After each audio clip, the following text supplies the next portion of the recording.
kai ėjau viso gyvenimo išpažinties. Jaučiau gana didelę baimę, bet kaip visi sako, kodėl verta eiti išpažinties, todėl kad iš pradžių labai bijai, o po to yra labai geras jausmas, nebejauti sąžinės graužaties ir kaltės jausmų. Taip pat jauti tokią vidinę ramybę. Išpažintis, aš manyčiau, man yra tai, kad aš po jos esu žymiai sustiprėjusi, galiu pasijusti. Ta prasme, tai man suteikia savotiškai optimizmo, tą liūdesį nugalėti. Ir sunkiais momentais, kuomet yra labai sunku, aš nueinu išpažinties, pakalbu su kunigu ir tai tarsi tave optimizmo suteikia, tokio džiaugsmo, noro kažką siekti, toliau daryti gyvenime. Tai tave sustiprina iš tikrųjų dvasiškai. Jėzus vedasi savęs šalia žmogų ir eina keliu, tikėjimo keliu. Ir tas žmogus išklysta. Ir kol jis eina su Dievu, tas gyvenimas ir jo ėjimas yra labai džiaugus. Ir kai jis išklysta iš to kelio, jam nebėra taip linksma, nėra taip gera. Išpažintis man yra tas Dievo kvietimas grįžti į tą kelią. Man daugiau toks baltas lapas, visiškai naujas gyvenimo etapas ir jį labai stengiuosi dažnai atversti tą baltą lapą, kad vėl iš naujo galėčiau prirašyti, visko prirašyti ir vėl atverti naują tokį gražų švarų lapą ir kažkaip tas irgi gydo ir jeigu būtų visą laiką prirašytas tas lapas, tai jis būtų tas gyvenimas vėl ant viršaus ir jau būtų nebeaišku man tas gyvenimas, nebeįskaityčiau kaip knygoje, tokį palyginimą imu visą laiką. Kai išpažinties kaip nukrenta kaip akmuo širdies ir jeigu galvočiau, kad niekada neprisidirbu nieko blogo, tai nebūčiau nuoširdus su savim, o kadangi žinau, kad visą laiką kažką prisidirbu, tai iš tikrųjų, kai išpažinties, lengviau pasidaro sąžiniai,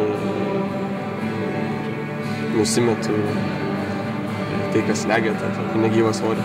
Sapnavau tokį sapną, kad ateina ar pasaulio pabaiga, ar man tikiesi mirti ir turiu labai nedaug laiko. Ir ką aš pirmiausia daryčiau. Ir aš tam sapne iš karto skubėjau bažnyčią, kad spėti prieiti išpažinties. Ir atsikėliau ir iš tikrųjų pagalvojau, kad tai gal kažką reiškia, kad reikia jau prieiti išpažinties. Ir tos nuodėmės tiesiog neleidžia ramiai gyventi ir išpažintis tiesiog išlaisvina iš to. Ir taip pat man atrodo, kad žmogus, kuris eina išpažinties, iš patirties matau, kad jie daug daugiau laimingi yra ir laimingi per bėdas kažkokias, o kiti daugiau tokie liūdėsingi žmonės tokie. Dėl ko verta būtų eiti išpažinties, tai kaip sako, jeigu kažko bijai, svarbu užrašyti ant lapelio ir jį sudeginti, tada ta baimė išnyksta. O kaip jūs jaučiatės po išpažinties? Po kiekvienos išpažinties, aišku, kodėl eini išpažinties, dėl to, kad pridarai visokių ten nesąmonių gyvenime ir tada tiesiog reikia eiti išpažinties Dievui nuodėmės ir kiekviena išpažintis kaip pakilėja, naujų jėgų suteikia ir toks stipresnis jauties.